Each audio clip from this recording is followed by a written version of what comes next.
soul me. So I'm going to ask you to do something right now. As you're listening to me, Okay, now turn your attention to who's listening. Turn your attention to who's listening. Do you feel a presence? A still presence? If you do, that's your soul. It's not your mind, which might be saying, I wish I'd gone to the bathroom before you started or something. Your mind is a conversation that happens in the presence of a consciousness that we call the soul.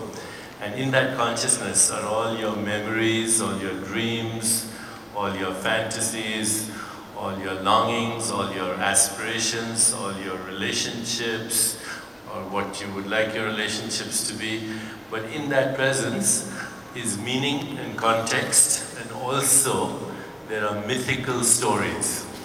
There is the collective imagination of humanity, the collective imagination of your ancestors, the collective imagination of your culture, of your religion.